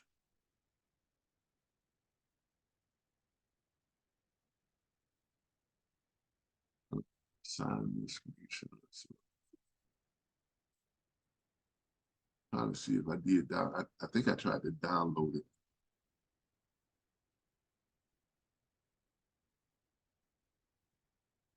Property search template. All right, here we go. I think this is it right here. Property search template. All right, and you'll see what I mean when I now. All right, I it was an Excel file, so yeah, I think I asked you if it was Excel. Yeah, so when I try this, so when I try to send it over, it doesn't transfer. You know, y'all know what I mean? All right, see, this is it right here. See, she has it when this is how it's formatted, but when she sent me her copy of it, it looked but she had all the stuff in there.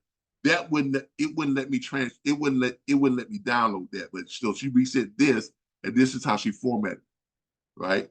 Notice here she has the property address. Then she has the contact name, the email address, the phone number, the estimated value of the home, the amount owed. Then she has where she do it at 40%, 50%, and 6%. And then she has down an auction date. So she looks at some stuff that does have auctions, but she's looking at stuff that has auctions that are set for 3 months out. Okay. So she has the auction date, if there's an auction date, yes or no, the date of the auction, equity, tax delinquent. If there's a tax delinquent amount, we'll put the equity in there. All that stuff, the amount owed, foreclosure details, the foreclosure details, basically, if it's list pendings and if it's what the recording date is, right? And then she has when she made her attempt, first attempt to verify the number, second attempt and third attempt, and then last result. Okay. Yeah, I like that. So it's and she does, and what she does is she would do about 25 to 30 properties that she compiles before she starts calling. So she does a research on 25 to 30. Then she make the phone calls. Then when she make the phone calls, she then classify, okay, on first attempt, she click yes, verify phone number, no, and then she'll put down there the verified phone number, on the first attempt. If she don't make it on the first attempt, she put down there, dead, unregistered phone, voicemail, left a voice message. Then she, put down there what happened on the second attempt and on the third attempt. You see what I'm saying? And then her last result. Okay, put out there, And then the ones that she gets through on the first attempt, once she does verify on the first attempt, she may call all 30 of them, but she may only verify like 6 or 7 of them on the first attempt. So then she submits all 6 or 7, she submits all those 6 or 7 over to me, over to us. Then that's when she goes and does her submit form, submit those over to us. Then she works on trying to verify the other ones. And this is like a week-long process, right? That's why she does about 25 to 30 of them. And then, so after she makes the first, second, third attempt, that's usually coming in up to Friday or Saturday. Then on Monday, she starts all over again. Everybody got it?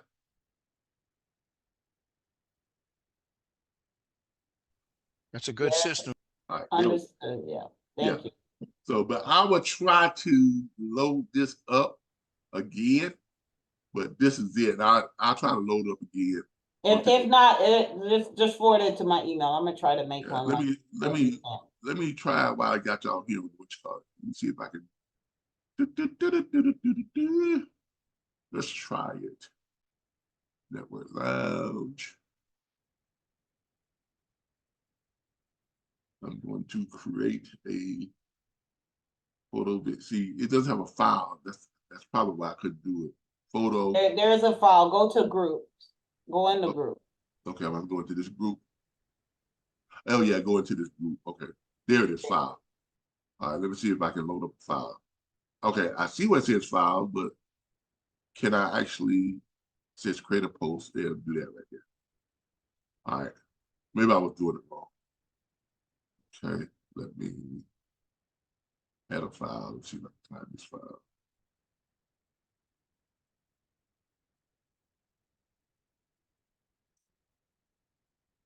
Oh, it goes by recent. See if it'll show what I just pulled up. Here it is right there. All right, there it is. All right. Thank you for that. Flipstream property search file. All right, let's delete FLP.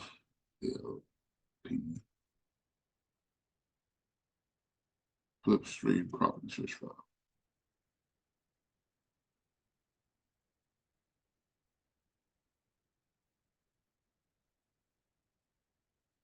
Cool.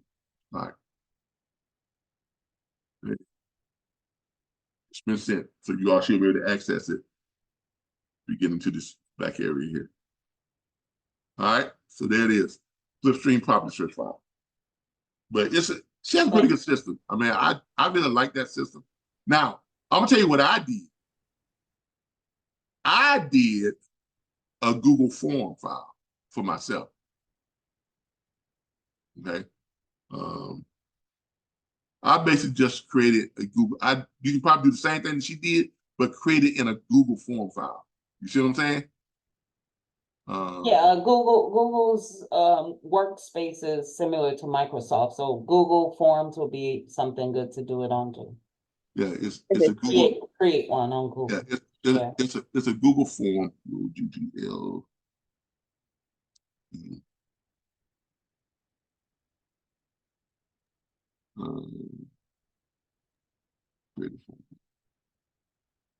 All right, let me log in. All right. Let me go back to my what's called. Manage your Google Form. All right. Did I do this wrong? Hold on. Jesus Christ, Cal, what are we doing? I just had this right. Ah.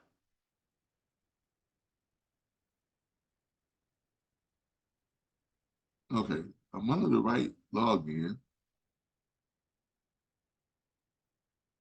Search forms.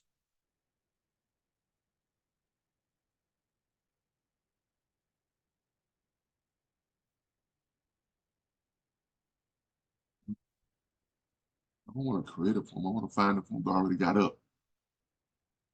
Oh, come on, really? uh,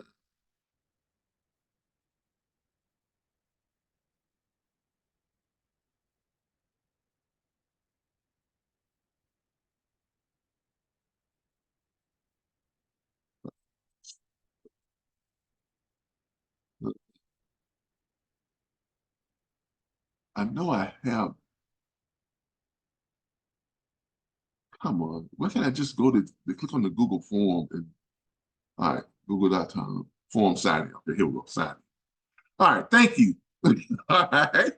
All right. I created the other form that I have for you all, but I created what's called my Flipstream day trade submission form, right? Basically, I just created my own little form to where I go in and I just complete my own, stuff that I'm looking for. I put in the information just like y'all would. Then I basically just send it to myself. And then I follow up on the ones that I have in there. You all could create one that has the same, the same features that hers has, and just create it in a form. Does everybody see what I'm saying? Yeah, in the form though, it's better how like on the Excel style because you can put multiple Yeah. names and go down a list. Well, you can do the same So thing you with wouldn't use necessarily forms. You would use the one that's similar to Excel well, you can on Google. create a form that's very similar to what she did by creating a drop down and putting a bunch of different drop downs so that you can put different stuff in it. Yeah, that too. So I did this just a simple way, but you can actually do it to where you actually can put multiple drop down, multiple lines, and all that type of stuff. So, but whichever way that's best for you all, okay? Whatever way is best for you all. So I just did this that way. When I complete it, I can actually send it to myself, and it's in my email, and I can go back to it and pull up each one of my deals that I'm working on, and I can update them all from right here too. So it's just whatever feels comfortable for you, and how you want to, categorize your deals or research your deals or things like that. All right. Question. Yeah. Yes, sir. I'm wondering if there's any kind of way of getting those phone numbers out of the people search and kind of stacking those up, because I'm gonna see if I can put them in a dialer and dial them back to back. Some of these dialers can dial 2, 3, 4 numbers at the same time. Look, is what I'd like to do. Yeah, there's all types of technology out there that does that. There is actually something. I saw something on Facebook. Because I'm always, putting stuff about, wholesaling and flipping properties, right? So I get a lot of ads on Facebook that's about, and I'm not gonna be able to find it now. Trump is maxi pad. Okay, I'm not gonna be able to find it now, but I get a lot of ads that come to me through Facebook, and I'm trying to say, I think someone sent me one somewhere or another.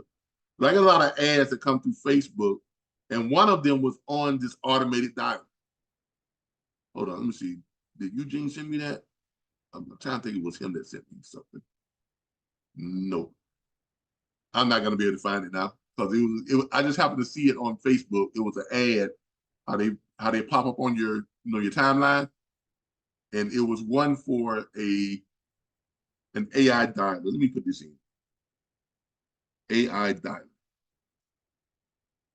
That may That might be able to help me to pull it up.